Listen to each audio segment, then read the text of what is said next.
Welcome back. ఈ వీడియోలో మనము కాకతీయ రాజులకు సంబంధించినటువంటి సాహిత్య ఆధారాలు ఏంటి అనేటువంటి విషయాల మీద ఈరోజు మనము డిస్కస్ చేస్తాము. ఈ వీడియోలో ప్రతాపరుద్ర యశోభూషణం అనేటువంటి గ్రంథాన్ని విద్యానాథుడు రచించడం జరిగింది. విద్యానాథుడు రెండవ ప్రతాపరుద్రుని దగ్గర ఆస్థాన కవిగా ఉన్నాడు. ఈయన ప్రతాపరుద్ర యశోభూషణం అనేటువంటి గ్రంథాన్ని సంస్కృత భాషలో రచించడం జరిగింది. ప్రతాపరుద్ర యశోభూషణం ఒక అలంకార శాస్త్ర గ్రంథం అని ప్రీవియస్ వీడియోలో కూడా మనం నేర్చుకోవడం జరిగింది. ఈ ప్రతాపరుద్ర యశోభూషణం అనేటువంటి గ్రంథంలో విద్యానాథుడు కాకతీయుల కాలంలో కేంద్ర ప్రభుత్వం ఏ విధంగా ఉంది, సైనిక వ్యవస్థ ఏ విధంగా ఉంది అనే విషయాల గురించి చెప్పాడు. తర్వాత కాకతీయులు కళింగుల మీద, పాండ్య రాజుల మీద, యాదవ రాజుల మీద చేసినటువంటి యుద్ధాల గురించి, వాళ్ళు సాధించినటువంటి విజయాల గురించి ప్రతాపరుద్ర యశోభూషణంలో విద్యానాథుడు చెప్పడం జరిగింది. విద్యానాథునికి సంబంధించి ఇంపార్టెంట్ పాయింట్ ఏంటంటే, విద్యానాథుడు ఆంధ్రదేశంలో శ్రీశైలము, ద్రాక్షారామము, కాళేశ్వరం అనేటువంటి 3 శివాలయాలు ఉండడం వల్ల ఆంధ్రదేశానికి త్రిలింగ దేశం అనే పేరు వచ్చిందని విద్యానాథుడు చెప్పడం జరిగింది. ఇది చాలా ఇంపార్టెంట్ అనమాట. విద్యానాథుడు అని గుర్తుంచుకోవాలి. ఓకే,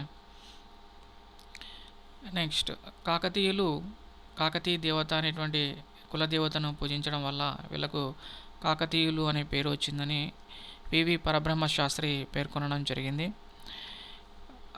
అలాగే కాకతీయుల యొక్క కులదేవత కాకతీయ దేవత అని పివి పరబ్రహ్మ శాస్త్రి గారు చెప్పడం జరిగిందనమాట. ఇది మనకి ఇంపార్టెంట్. అలాగే రుద్రమదేవి తన సవతి సోదరులైనటువంటి హరహర దేవుడి నుంచి, మురారి దేవుడి నుంచి తిరుగుబాట్లను ఎదుర్కొందని, అయితే రుద్రమదేవి తన దగ్గర ఉన్నటువంటి రేచర్ల ప్రసాదిత్యుడు అలాగే ఇతర సేనల సహాయంతో వాళ్ళ యొక్క తిరుగుబాట్లని అణచివేసిందని మనకు ఈ గ్రంథంలో ప్రతాపరుద్ర యశోభూషణం అనేటువంటి గ్రంథంలో మనకి విద్యానాథుడు చెప్పడం జరిగింది. అలాగే రుద్రమదేవి ఈ యాదవ రాజు అయినటువంటి మహాదేవుని ఓడించి యాదవరాజు సంధి చేసుకొని యాదవరాజు 1,00,00,000 సువర్ణాలు రుద్రమదేవికి ఇచ్చినట్టు, రుద్రమదేవి ఆ సంపదను తన సేనానులకు ఇచ్చి ఓరుగల్లు కోటలో అది ఒక స్తంభం పాతినట్టు మనకు ప్రతాపరుద్ర యశోభూషణం అనేటువంటి గ్రంథం ద్వారా కూడా మనకు తెలుస్తుందన్నమాట. ఓకేనా. తర్వాత పురుషార్థ సారం అనేటువంటి గ్రంథాన్ని శివదేవయ్య రచించడం జరిగింది. ఈ పురుషార్థ సారంలో శివదేవయ్య ముఖ్యంగా నియోగాధిపతుల గురించి చెప్పడం జరిగింది. కాకతీయ రాజ్య పాలనలో నియోగాధిపతులు ముఖ్య పాత్ర వహించారని పురుషార్థసారంలో శివదేవయ్య చెప్పడం జరిగింది. మరి కాకతీయుల కాలంలో 72 నియోగాలు ఉన్నాయని, ఆ 72 నియోగాల ద్వారా పరిపాలన జరిగేదని మనకు పురుషార్థసారంలో శివదేవయ్య పేర్కొనడం జరిగింది. తర్వాత క్రీడాభిరామం అనేటువంటి గ్రంథం, ఈ క్రీడాభిరామం అనే గ్రంథాన్ని వినుకొండ వల్లభరాయుడు రచించడం జరిగింది. ఇది తెలుగులో రచించబడినటువంటి ఒక వీధి నాటకం అన్నమాట. ఇది చాలా ఇంపార్టెంట్ క్రీడాభిరామం అనేది. ఈ క్రీడాభిరామంలో ఓరుగల్లు నగరానికి సంబంధించిన అనేక విషయాలు వర్ణించడం జరిగింది వినుకొండ వల్లభరాయుడు. ఇది ఎగ్జామ్ పాయింట్ ఆఫ్ వ్యూకి ఇంపార్టెంట్. కాకతీయ రాజుల కాలంలో ప్రజల జీవన స్థితిగతులు ఏ విధంగా ఉన్నాయి అనేటువంటి విషయాల గురించి మనకు క్రీడాభిరామము క్లియర్ కట్గా వర్ణించడం జరిగింది. ఓకేనా. అలాగే కాకతీయ రాజుల కాలంలో ఉన్నటువంటి రోడ్డు సౌకర్యాల గురించి పేర్కొనడం జరిగింది. పల్నాడు నుంచి నల్గొండ, నకరేకల్ మీదుగా వరంగల్ పట్టణానికి అనేక రోడ్డు మార్గాలు ఆ కాలంలో ఉన్నట్టుగా క్రీడాభిరామం చెప్పింది. ఆ కాలంలో ఉన్నటువంటి కుల సంఘాల యొక్క వృత్తుల గురించి కూడా మనకు క్రీడాభిరామం చెప్పింది. ముఖ్యంగా ఏకశిలా నగరం లేదా ఓరుగల్లు నగరంలో ఉన్నటువంటి వీధులు ఏ విధంగా ఉన్నాయి అనేటువంటి విషయాల గురించి చెప్పడం జరిగింది.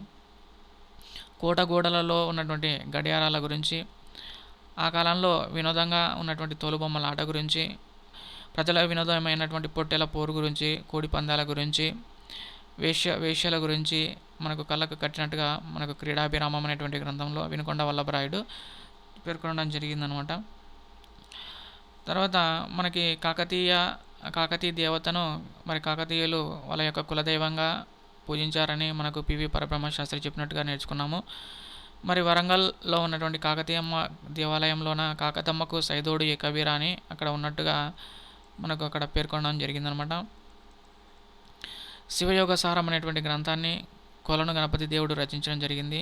మరి శివయోగ సారంలో కొలను గణపతి ఇందులూరు వంశానికి చెందినటువంటి ఇందులూరి అన్నమయ్య రుద్రమదేవి యొక్క 3వ కుమార్తెను పెళ్లి చేసుకున్నట్టుగా శివయోగ సారంలో కొలను గణపతి దేవుడు పేర్కొన్నాడు. తర్వాత నీతిసారం అనేటువంటి గ్రంథాన్ని కాకతీయ రుద్రుడు లేదా ప్రతాపరుద్ర వన్ను రచించడం జరిగింది. ఇది ఒక రాజనీతి గ్రంథము. మరి నీతిసారం అనేటువంటి గ్రంథాన్ని మరి ఈయన ప్రతాపరుద్ర వన్ను సంస్కృత భాషలో రచించడం జరిగింది. మెయిన్గా రుద్రమదేవి కాలంలో నాయంకర వ్యవస్థ అనేది ఉంటే ఆ నాయంకర వ్యవస్థని బాగా పటిష్టపరిచింది ఎవరంటే 2వ ప్రతాపరుద్రుడు. కానీ మనకి ఇక్కడ మనం కాకతీయ రుద్రుడి గురించి మనం పేర్కొంటున్నాము. ఆ కాలంలో నాయంకర విధానం, లక్షణాలు, బాధ్యతలు ఏ విధంగా ఉన్నాయో కూడా ఆ కాలంలోనే స్టార్ట్ అయిందనమాట. ఇది స్పష్టంగా ఉంది. దానిలో చతురంగ బలాలు పోషించడానికి పెద్ద పెద్ద ఊళ్ళను ఈ నాయంకరులకు ఇచ్చి చిన్న చిన్న ఊళ్ళని సామంతరాజులకి ఇచ్చినట్టుగా మనకు ఈ నీతిసారం అనేటువంటి గ్రంథం ద్వారా తెలుస్తుంది. కాకతీయ కాలంలో రాజనీతి ఏ విధంగా ఉంది, సుంకాలు ఏ విధంగా విధించారు, విదేశీ వర్తకుల పట్ల ఉదారత ఏ విధంగా ఉంది, కాకతీయ రాజుల కాలంలో ఆర్థిక పరిస్థితులు ఎలా ఉన్నాయి అనేటువంటి విషయాల గురించి మనకి ప్రతాపరుద్రుడు తన నీతిసారం గ్రంథంలో బాగా క్లియర్ కట్గా వివరించడం జరిగింది. మరి నీతిసారంలో ఉన్నటువంటి అనేక విషయాలు, అనేక పద్యాలు మడికి సింగన రచించినటువంటి సకల నీతి సమ్మతం అనేటువంటి గ్రంథంలో కూడా మనకు మ్యాచింగ్ అవుతాయన్నమాట, కనిపించడం జరుగుతుంది. తర్వాత ప్రతాప చరిత్ర అనేటువంటి గ్రంథాన్ని ఏకామ్రనాథుడు తెలుగు భాషలో రచించడం జరిగింది. మరి ప్రతాప చరిత్రలో ఏకామ్రనాథుడు కాకతీయుల కాలంలో ఉన్నటువంటి కులాలు, వృత్తుల గురించి పేర్కొన్నాడు. దాదాపు 18 కుల సంఘాలు ఉన్నట్టుగా ఈ 18 కులాలతో పాటు ఓరుగల్లు నగరం మీద ముస్లిం సుల్తాన్లు 8 సార్లు దండయాత్ర చేసినట్టుగా మనకు పేర్కొనడం జరిగిందనమాట. నీతి శాస్త్ర ముక్తావళి అనేటువంటి గ్రంథాన్ని రచించింది బద్దెన నీతి శాస్త్ర ముక్తావళిని తెలుగులో రచించడం జరిగింది. ఇది రాజనీతి శాస్త్రం మీద రచించబడినటువంటి మొదటి గ్రంథము. రాజా ధర్మస్వరూపం ఏ విధంగా ఉంటుంది, పరిపాలన ఏ విధంగా ఉంటుంది కాకతీయుల కాలంలో అనేటువంటి అంశాలను నీతి శాస్త్ర ముక్తావళి గ్రంథంలో బద్దెన వివరించడం జరిగింది. తర్వాత నృత్య రత్నావళి అనేటువంటి గ్రంథము, దీన్ని జయాపసేనాని రచించడం జరిగింది. జయాపసేనాని గణపతి దేవుని యొక్క బావమర్ది, అలాగే గణపతి దేవుని దగ్గర గజసాయనిగా కూడా పనిచేయడం జరిగింది. ఈయన సొంతంగా కవి కూడా, అనేక గ్రంథాలు రచించాడు. ఈయన గీత రత్నావళి, వాద్య రత్నావళి, నృత్య రత్నావళి అనేటువంటి గ్రంథాలు రచించాడు. మరి నృత్య రత్నావళి అనేటువంటి గ్రంథంలో అనేక నాట్య రీతుల గురించి పేర్కొన్నాడు. ఈ నాట్య రీతుల్లో ఉన్నటువంటి అనేక భంగిమలు రేచర్ల రుద్రుడు నిర్మించినటువంటి రామప్ప దేవాలయంలో ఉన్నట్టు మనకు తెలుస్తుంది. అలాగే పేరిణి నృత్యానికి సంబంధించినటువంటి భంగిమతో ఉన్నటువంటి శిల్పాలు అనేకం ఉన్నాయన్నమాట. జయాప సేనాని రచించినటువంటి నృత్య రత్నావళి గ్రంథంలో. తర్వాత పండితారాధ్య చరిత్ర అనేటువంటి గ్రంథాన్ని పాల్గురికి సోమనాథుడు రచించడం జరిగింది. తెలుగులోనే రచించడం జరిగింది పండితారాధ్య చరిత్రను. మరి శైవ గురువు అయినటువంటి పండితారాధ్యుని జీవిత చరిత్రనే ఈ పండితారాధ్య చరిత్ర అనమాట. శ్రీశైల యాత్ర వర్ణన, సమకాలీన సాంఘిక విషయాల గురించి వివరించడం జరిగింది పాల్గురికి సోమనాథుడు. అంటే పాల్గురికి సోమనాథుడు ఈయన శైవ పండితుడు కాబట్టి శ్రీశైల యాత్ర గురించి, తర్వాత తన శైవ గురువు అయినటువంటి పండితారాధ్యుని యొక్క జీవిత చరిత్ర గురించి పండితారాధ్య చరిత్రలో మనకి పాల్గురికి సోమన రచించడం జరిగింది. మెయిన్గా శైవ మత పరిస్థితులు ఏ విధంగా ఉన్నాయి కాకతీయుల కాలంలో ఆ విషయాల గురించి మనకు పాల్గురికి సోమనాథుడు చెప్పడం జరిగింది. వ్యవసాయంతో పాటు అనేక పరిశ్రమలు ఉన్నాయి అన్నట్టుగా చెప్పాడు పాల్గురికి సోమనాథుడు.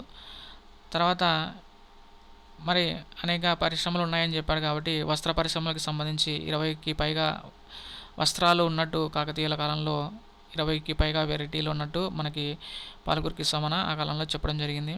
తర్వాత సిద్ధేశ్వర చరిత్రను కాశ సర్వప రచించడం జరిగింది.